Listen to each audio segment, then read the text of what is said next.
ден соолук, саламатта болуу. COVID-19 ар дүйшөмбү сайын саат 13:00-дө жамааттык медиа студиясында Сак бол программасында Адис менен маектешебиз. Түз эфирде дарыгерге суроо берип, кеңеш алыңыз. Бизге Facebook, YouTube'дагы жамааттык медиа баракчалары аркылуу кошулуңуз. Ошондой эле аймактардагы жамааттык медиа радиолорунан угуңуз. Саламатсызбы көрөрман жана угарман. Дүйнө жүзү боюнча дары-дармектерди коопсуз, зыянсыз пайдалануу көйгөйү турат. Дары-дармек каталары дарылоону уюштуруудагы системалык кемчиликтерден тарта адам факторунун натыйжасында дагы пайда болот. Натыйжада бейтапка улуттуу зыян алып келип, ошондой эле майыптыкка же өлүмгө чейин алып келиши мүмкүн. Жамааттык медиа студиясында Сак бол программасында бүгүн дары-дармектерди коопсуз пайдалануу туурасында сүйлөшөбүз. Студияда мейманда педиатр Диляра Исхакова, эфирди мен Айгерим Кубатбекова алып баруудамын. Саламатсызбы, студияга кош келдиңиз. Саламатсыздар. Мына дары-дармектерди коопсуз пайдалануу деген жумалык өтүп жатат. Дүйнөдө дагы мындай көйгөй бар экени айтылат. Кыргызстанда бул боюнча абал кандай? Бизде деле түгөнбөгөн көйгөй болуп келет. Бул дары-дармекти туура колдонуу жөнүндө дарыгерлер арасында туура жазуусу, туура кеңеш берүүсү боюнча дарыгерлер арасында, ошондой эле туура пайдалануусу боюнча эл арасында деле канчалаган иштер жүргүзүлүп келгени менен дагы деле бул көйгөй боюнча калууда. Бир аз жылыш бар деп айта алам. Себеби дегенде бая мурункудай көп дарыгерлер алдын артын карабай айрыкча антибиотик дары-дармектерин жазуудан алыстап баратышат. Бирок дагы деле көйгөй бул эл арасындагы көйгөй. Себеби дегенде кээде өзүңүз деле аптекага барып калганда, кезекте турганда угуп калсаңыз керек. Көп ата эне келип фармацевттен менин балам мындай болуп атат, тигиндей симптомдор болуп атат, жөтөлүп атат, мурду коюлуп атат. Бул жөнөкөй састымоонун белгилери да. Эмне баары берем десе, фармацевт ошол жерде мүмкүн кандайдыр бир жакшы өзүнүн билим деңгээли туура келбегендиктенби же кандайдыр себептерден түз эле амоксициллинди айтат, парацетамолду айтат. Кандай ич керек, эч кандай көргөзмөсү жок, колуна карматып кетирип жаткан дарды көрсөк болот да. Ошол себептен биз такай айтып келебиз, ар бир дарынын организмге пайдасынан да зыяны болушу мүмкүн. Ошол себептен сөзсүз түз көрсөтмөсү болмоюнча кандайдыр бир дары-дармекти алдын ала ичүүгө же болбосо туура эмес ичкенге такыр болбой турган дары-дармек. Негизи эле дары-дармекти ошонун ичинде кандайдыр бир витамин заттарын дагы, витамин деген сиропторду дагы көрсөтмөсү жок, дарыгердин көрсөтмөсү жок ашыкча туура эмес колдонууда бул баланын ден соолугуна, чоң адамдын ден соолугуна зыян келтире турган нерселер да. Эң жөнөкөй мисал бизде айрыкча азыркы кез күз айлары, күз, кыш, жаз айлары састымоонун күчөп турган кези, бул учурда ата эне эмне кылат? Баягы дарыгерге барып кезек күткөндөн качат, же мүмкүн колу бошобойт, жумуштан кеч бошойт, анан аптекага барат дагы түз эле парацетамол менен жана айтып кеткен амоксициллинди алып баласына берип баштайт. Бул вирустук оору. Организм ошо вируска каршы күрөшкөндө бул эти суу аркылуу белги берет да. Организм эти ысып ошо вирустарды өлтүрө баштайт. Организм күрөшүп атат. А биз болсо келебиз да баланын чекесин басып көрөт көпчүлүк эне. Бир аз эти сыган байкаса, ошол замат парацетамол берет. Парацетамол эң эле жөнөкөй деген парацетамол бул абдан коркунучтуу дары. Муну гепатотоксичный деп коебуз. Туура эмес берсе боорго зыян алып келет, дозасы көбүрөөк болсо. Ал эми ошол эле учурда температурасы 38-39 болуп аткан балага парацетамолдун дозасын жеткиликтүү бербесе, бала фебрильный судороги деп коебуз, тырышып калышы мүмкүн. Бул кийин соң баланын ден соолугуна да чоң забал тийгизиши мүмкүн. Ошол себептен ар бир дарыны биринчи кезекте өзүнүн үй бүлөлүк дарыгери менен кеңешип туруп, ошол айтылган доза менен бериш керек. Себеби баланын өзгөчөлүгү чоңдордон. Ар бир жаштагы балага биз дарыны салмагына жараша беребиз. Ошол себептен былтыркы берген дары быйылкы дозасы туура келбей калат. Эң эле жөнөкөй айрыкча 1 жашка чейинки баланыкы ай сайын салмагын тез ылчам ылдамдыкта кошкондуктан 3 айда да жазылган дары 5 айга дагы жашка келгенде уже туура келбей калат. Парацетамолду негизи биз 15 мг на килограмм веса деп эсептейбиз. Ошол себептен балага ойдутоо жөн эле эти саганда бере бербестен 38-38,5 чейин күтүшүбүз керек. Организм күрөшүп баягы вирусту күрөшкөнүн байкайбыз. Эгер температурасы андан да көбөйүп, баланы шалдырап алып кетип калса, ошол гана учурда бериш керек. Ага чейин суюктукту көбүрөөк бериш керек. Мүмкүн болушунча ошол комнатанын температурасына ылайык кийинишибиз керек. Себеби баланын температурный режим деп коебуз, терморегуляциясы жакшы жетиле элек. Ошол себептен баланы канча жылуу кийинсе, айрыкча 1 жашка чейинки баланы эти ошончо ысый берет. Бул чоң баладай, чоң адамдай булар эти саганда чыйрыкпайт. Анан ошол себептен көпчүлүк чоң адамдар баланы эти сыса тердетебиз деп кийинтип коюшат да, баланын эти 39-40ка чыгып кетет дагы судороги бериши мүмкүн. Ошол себептен ар бир нерсени, айрыкча балага тиешелүү нерсени дарыгер менен кеңешмейин бергенге болбойт. Ал эми жана амоксициллин деп атканым, бул антибиотик. Бул бактерияны өлтүрө турган зат да. Ал эми биз вирустук оору аткан балага амоксициллин беребиз дагы, кийин соң ошол балага антибиотик керек болгон учурда организмде ошол антибиотикке амоксициллинге эң эле жөнөкөй амоксициллин жардам бербей калат, көнүп калат деген мааниде айткым келет. Себеби ошол организмдеги микробдор туура эмес дозадан да улам, туура эмес бергенден улам ошол антибиотикке көнүп калат да, андан да күчтүү антибиотикти талап кыла баштайт. Ошол себептен дагы бир айта кете турган нерсе, айрыкча азыр чоң адамдардын арасында да мода болду. Бир аз састым болсо, бир аз ооруса эле цефтриаксон сайдырган. Эч кандай бир дарыгердин көзөмөлү, дарыгердин көрсөтмөсү жок. Цефтриаксон алып, өзүнө тааныш медиктерге болобу же айрыкча ковид учурунан кийин элдин арасында өз алдынча эле ийне сайганды үйрөнүп алган адамдарыбыз да көбөйдү. Ошолорго алып барып сайдырып алган учурлар да кезигет да. Бизде акыркы жылда 1 жылдын ичинде эле 6 ошо кандайдыр бир дары-дармектен аллергия болуп 5 анафилактикалык шок деп коебуз. Аллергиянын коркунучтуу түрү заматта ошол адамды жоготуп алышыбыз мүмкүн ошо аллергиянын негизинен. Ошондой аллергиядан 5 адам өлүмгө учураган. Ошол себептен цефтриаксонду дагы чейирдеп сайышыбыз керек. Көрсөтмөсү жок, текшерүүдөн текшерип жана аллергиясы жокпу текшергенден кийин сайыш керек. Анан сөзсүз түрдө ошо аллергиялык белгилер пайда болор замат ошол жерден жардам көргөзгүдөй мүмкүнчүлүк болгон медициналык мекемеде сайылышы керек бул дарылардын баары. Ал эми балдарга айта турган болсом, балдарга биз мүмкүн болушунча таблетка түрүндө же сироп түрүндө дарыларды жазганга аракет кылабыз. Негизи бүткүл дүйнөлүк саламаттык сактоо уюмунун көрсөтмөсү боюнча балага ийне саю бул балага оор нерсе, оорутуу деген да, боль деген бар да бизде түшүнүк. Ошо боль оорутпашыбыз керек да, баланын ден соолугун, денесин оорутпашыбыз керек. Ал эми ар бир сайган ийне бала үчүн стресс, бала үчүн оор. Ошол себептен мүмкүн болушунча балага ийне сайбаганга аракет кылышыбыз керек. Ошого жеткирбегенге аракет кылышыбыз керек. Ал үчүн эмне кылыш керек? Баланын кандайдыр бир балада оорунун белгилери башталар замат сөзсүз дарыгерге алып барып консультация алдырып, алдын ала жеңил дары-дармек менен эң эле жок дегенде суюктукту көп ичирип, балага мүмкүн болушунча үйдө туура шарт түзүп, бала жаткан бөлмө жылуу болушу керек, нымдуураак болушу керек, баягы жөтөлгөнү жеңил болуш үчүн мурдун учурунда тазалап турушубуз керек, туура тамак берип турушубуз керек. Ошонун баары эле баланын организмине шарт түзөт да, баягы вирусту организмине чыгарып салганга.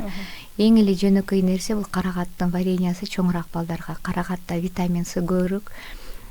Ошол карагаттын вареньясы, малинанын вареньясы болсо температураны түшүргөнгө жардам берет. Чоңураак балдарга ушул ушул вареньяларды морс кылып көбүрөөк ичирсек, дарыга караганда ушулар көбүрөөк жардам бермек да баланын ден соолугуна. Сиз айтып аткандай ошо сасык тумоо күч алып башталган учурда көпчүлүк чоңдорбу, кичинекейлерби, сиз айткандай оору күчтүү дары болсо деле батыраак сергип кетсин, мындай майда жүрө бергенде оору дагы күч алып кетет деген коркунучтун негизинде тезирээк антибиотиктерди алып мындай батыраак айыгып кетүүнү көздөшөт да.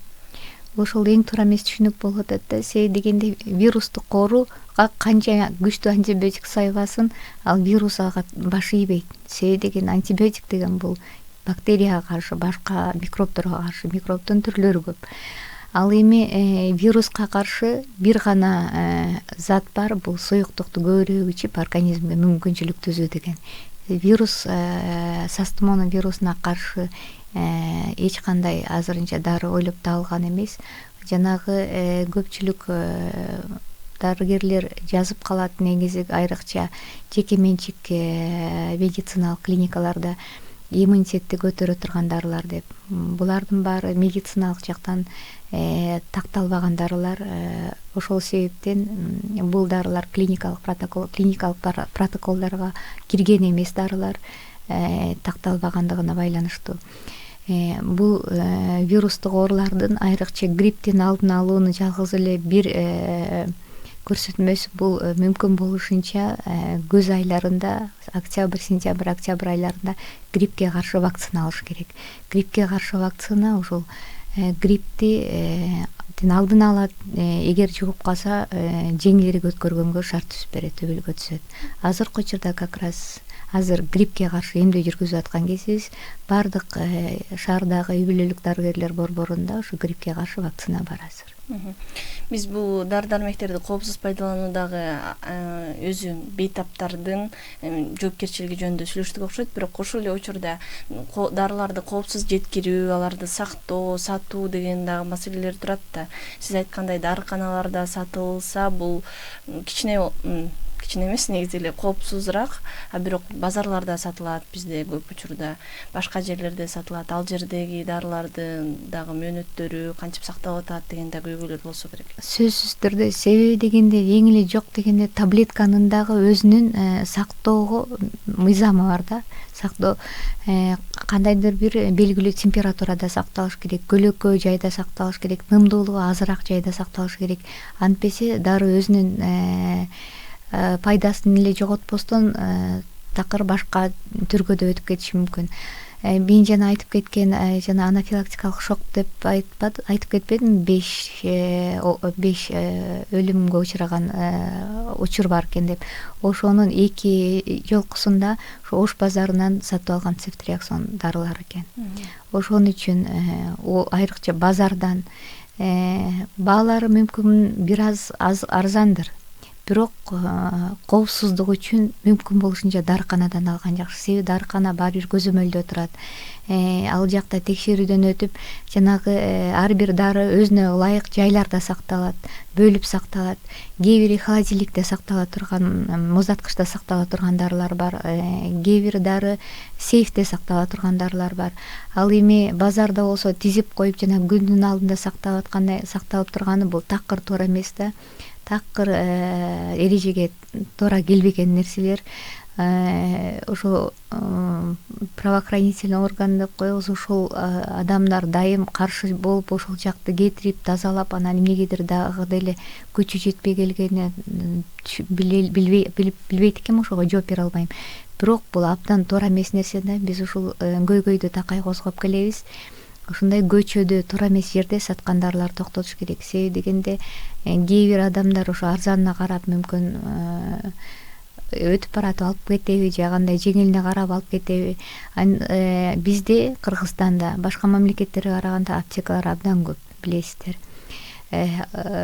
Аптека издеп, көчөмө көчө түшүп, дары издеп таппай коюп, анан базарга барды деп айтайын десем, андай бизде андай жок.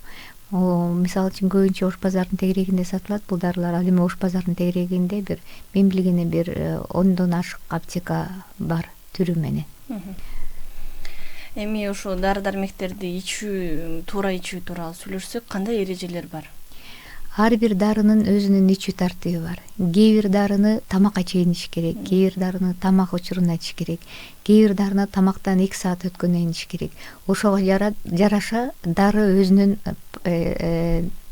таасирин тийгизет да, таасири ошого жараша болот. Ал эми туура эмес ичкенде ошол дарылардан эч натыйжа чыкпайт. Дарыгер жазып берип атканда көбүнчө рецептти жазабыз да, рецептти жазып берип атканда мүмкүн болушунча дарыгерге ооруга түшүндүрүп бериш керек, оорулуу адамга канчадан кайсы маалда канча күн дегенде. Бир өкүнүчтүү нерсе болгон, парацетамолду дарыгер эти сыганда ичир деп жазганда эне туура эмес түшүнүп, ошону парацетамолду бир таблеткадан 3 маал ичирип, балага 5-6 күн 7 күнгө чейин берип, бала майып болуп калган учуру болгондо, ошондой болбош үчүн тактап, эгер түшүнбөсө кайра тактап дарыгерден телефонун алып алса болот. Себеби деген азыр бир да дарыгер каршы болбойт өзүнүн телефонун бергенге. Эгер туура эмес болуп калса, түшүнбөй калса, көбүнчө учурда колун окуй албай калган учурлар көп кезигет. Колун окуй албай калган учур болсо, анда бул учурда дарыгерге кайра чалып тактап, кайсы маалда ич керек, кандай кылып ич керек экенин тактап алган дурус. Азыркы учурда биз рецепттерди электрондук түрдө жазып баштадык. Электрондук түрдө жазганда эми буюрса электрондук карточкага да өткөн атабыз. Ошондо жазылган дары-дармек кандай ич керек, канчадан ич керек, баягы дарыгердин колун окуй албай атабыз деп атпайбызбы? Ошол чыгат, принтерден чыгарып беришет. Ошондо печаттык тамгалар менен даана так көрүнгөн кылып чыгарып баштайбыз. Буюрса кийинки жылдан ошол системага өткөн атабыз. Ошо дары ичип жаткандар көп учурда унутуп калган учурлар көп кездешет да. Мындай учурда эмне кылыш керек?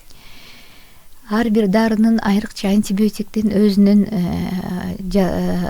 ортосу таасир бере турган убактысы бар да. Мисалы үчүн эң эле жөнөкөй ошо амоксицилинди көбүрөөк жебиз, ошону мисал келтире алайын. 8 саат. 8 сааттыктан кийин бул организмден чыгып кетет дагы, анда пайда жок болуп калат. 8 саат сайын ичип турушубуз керек.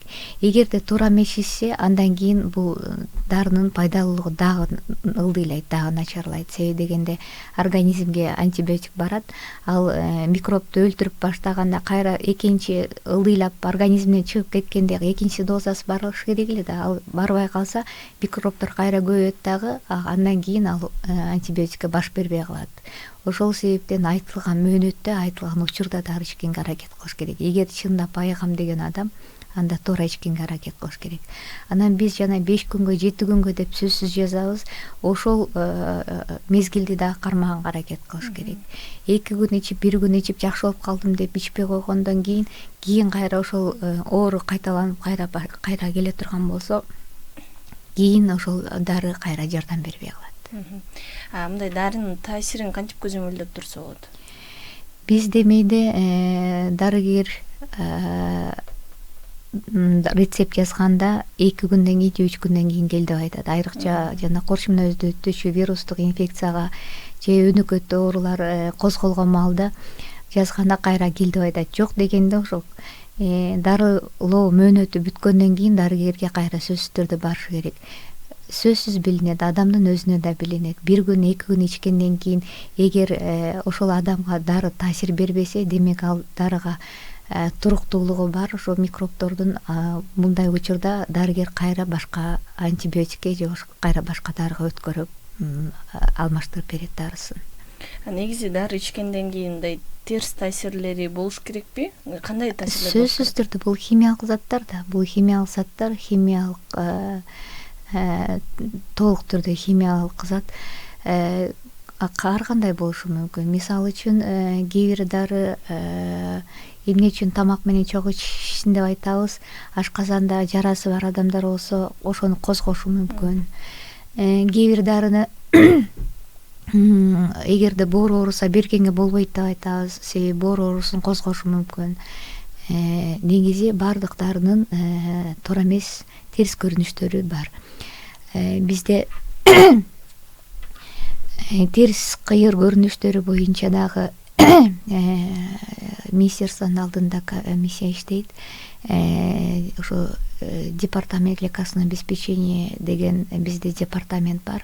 Ошолор катуу көзөмөлгө алат. Эгер кандайдыр бир дары такыр терс таасир берип же кандайдыр бир жардам бербесе, дарыгерлер ошол электрондук түрдө же болбосо желтая карточка деп коебуз, ошону толтуруп ошол дарыга ошол жака берсе, текшерүүдөн өткөрүп пайдасы тийбеген, жардам бербеген дарыларды өзүнүн списогуна кошуп же туура эмес кандайдыр бир кыйыр көрүнүштөр болсо ошону өздөрүнө кошуп, ошол фармацевтикалык компания менен байланышып, же дарыны алдырып салганга же кандайдыр бир инструкциясын өзгөрткөнгө тиешелүү да, ошол алышат, өзгөртө алышат. Ал эми ар бир дарынын инструкциясын караганда, ар бир адам өзүнө жазылган дарыны жөн гана алып иче бербестен сөзсүз түрдө ошо инструкциясы менен таанышып чыгышы керек. Ошол жерде кыйыр көрүнүштөр кандай болушу мүмкүн деген толук түрдө информация бар да. Ар бир дарыда бар. Айрыкча азыркы кезде биздин департаменттен өткөн дарылардын баардыгынын инструкциясы кыргыз тилинде чыгып калган. Ал эми ушул эле учурда бизде мындай практикада болду эле, мисалы канча деген протоколдор өзгөрүп турат, бирок ошол эле учурда андай дарыны сатыктан алып, биз муну колдонбойбуз деп баш тарткан учур болду эле. Бар экен. Өткөндө ошо биз бир семинардан бизге айтып беришти, алып салган дарылар бар экен. Эң эле жөнөкөй мисал, бир ампицилиндин бир түрү, башка түрү ошо сатыкта жүргөн түрү балдардын арасында көп туура эмес көрүнүштөрдү пайда алганда бул дарыны Кыргызстанга киргизбей токтотуп коюшкан. Мындай көрүнүштөр бар, көрүнүштөр болот. Эми мындай кайсы дарыларды бир убакытта ичсе болбойт. Негизи бизде кээ бир учурда 2-3 дарыны жазып берген учур болот, ошондо 2 таблетканы бир учурда ичсе болобу, анан кайсы дарыларды чогуу ичкенге болбойт? Азыр эми дарылардын мынчасы деп айта албайм, себеби дегенде дүйнөдө биздин эле Кыргызстанда канчалаган миңдеген дарылар бар. Биз ошо көрсөтмө берип кандайдыр бир дары жазып атканда, ар бир дарыгер өзүнүн пациентинин өзүнө келген оорулуу адамдын өз кандайдыр өнөкөт оорусу бар болсо, эгер кайсы дары ичип жүргөн болсо ошого жараша анан дарыларды жазып беришет. Ошо ар бир дары, кийинки кошулган дарынын кыйыр көрүнүштөрүн эске алып туруп жазып беришет. Анан азыр мен бул жерде муну менен бул ичкенге болбойт деп айта албайм, себеби бул аябай чоң перечень. Мунун баарына мен азыр мага да убакыт да жетпейт болуш керек. Анда негизи эле ошо дарыны ичүүдө дагы кандай эрежелер бар? Сиз айткан ар бирин убагында ичиш керек. Анан убагында ичиш керек. Анан мүмкүн болушунча биз көпчүлүк дарыны суу менен ичкиле деп айтабыз. Айрыкча балага көп дарыны кургак бербестен эзип бергенге аракет кылыш керек. Таблетка түрүндөгү дарыларды. Эгер сироп түрүндө болсо, анда мындай берсе болот. Ошол эле учурда сироп түрүндөгү биз балдарга көбүрөөк токтолуп аткандан кийин сироп түрүндөгү дарыларды ар бир берген сайын чайкап туруп бериш керек. Себеби дегенде айрыкча суспензиялар булар чөгүп кетет дагы, антибиотиктер ылдый жагында калып калып, үстү жагында жалаң жана сироп болуп калат. Ошол себептен ар бир берердин алдында чайкап бергенге аракет кылыш керек. Суу менен бергенге аракет кылыш керек. Чай менен, кофе менен дарыларды ичкенге болбойт. Ал эми сүт менен иче турган өзүнчө дарылар бар. Аны биз сөзсүз түрдө айтабыз. Айрыкча аспирин, ушул нестероидный деп коебуз, ошол противовоспалительный препараты деп ошол дарыларды сүт менен бергенге аракет кылабыз. Себеби дегенде ал ашказанды кичине раздражение кылат, ошол себептен аларды сүт менен ичкиле деп айтабыз. Ата көпчүлүк дарыларды мүмкүн болушунча суу менен ичкенге, анан учуру менен ичкенге, туура дозада ичкенге аракет кылыш керек. Жана инструкциясын тааныш керек деп атпайм. Сөзсүз түрдө инструкциясын карап, кандай кыйыр көрүнүштөрү болушу мүмкүн экенин карап чыгышыбыз керек. Анан ал жакта ар бир кыйыр көрүнүш так жазылат. Анан аны көргөндө дагы чочубашыбыз керек. Себеби дегенде ар бир дарынын, ар бир нерсенин өзүнүн зыяндуу жагы да бар. Аны көрүп, демек бул пайда алып келбейт экен демек бербей коем деген да туура эмес да. Себеби дегенде биз таразылайбыз. Мүмкүн канча жардам бергенине, канча зыян келтиргенине, жардамы көбүрөөк болсо ошол дары сөзсүз түрдө жазылат. Оорулууга көрсөтмө берилет. Сиз жана балдарга сироп берүү боюнча кичине айтып кетпедиңизби? Ушул жерде адатта ата-энелер аны холодильникке сакташат, анан балага берерде тамак ооруп калбасын деп сууга жылытат да, ушул туурабы? Мүмкүн болсо жылуу сууга аралаштырып берген жакшы да. Себеби дегенде ар бир жолу флаконду ысытып кайра холодильникке салганда анда дагы составы бузулуп, пайдалуу жактары бузула баштайт. Холодильникте тургандары демек ошол 15-20 градуста сактала тургандары да. Ал эми кайра жылытканда 36, эң эле жок дегенде 36 градус температура. Кайра температурный режим бузулат. Берердин алдында гана кичине жылуу суу менен аралаштырып коюп берсе болот.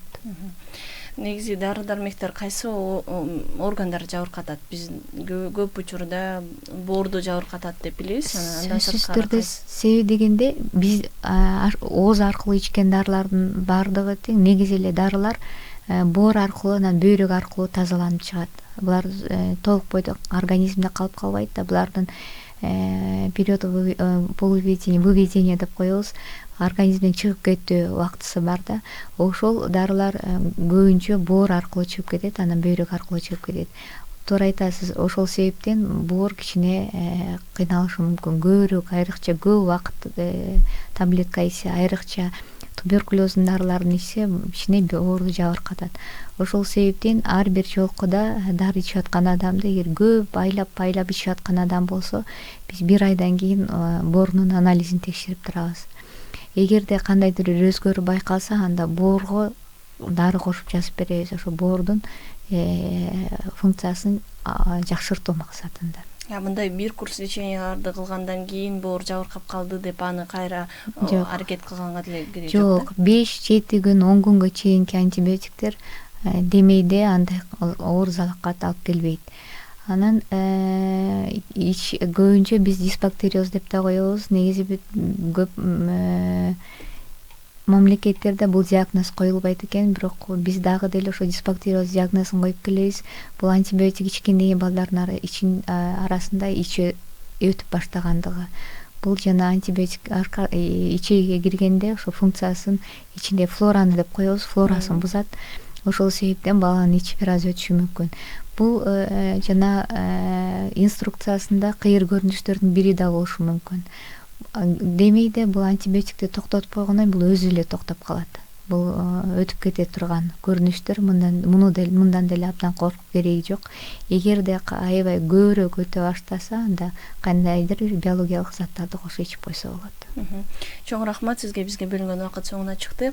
Урматтуу Жамааттык медианын көрөрманы жана угарманы, сиз Сак бол программасын көрдүңүз. Анда дары-дармектерди коопсуз пайдалануу туурасында сүйлөштүк. Суроолорго педиатр Иляра Исхакова жооп берди. Эфирди мен Айгерим Кубатбекова алып бардым. Кайрадан эфир аркылуу амандашканча саламатта туруңуз. Ар бириңизге бекемден соолук каалайбыз. Ден соолук, саламатта болуу. COVID-19 ар дүйшөмбү сайын саат 13:00 Жамааттык медиа студиясында Сак бол программасында адис менен маектешебиз. Түз эфирде дарыгерге суроо берип, кеңеш алыңыз. Бизге Facebook, YouTube'дагы Жамааттык медиа баракчалары аркылуу кошулуңуз. Ошондой эле аймактардагы Жамааттык медиа радиолорунан угуңуз.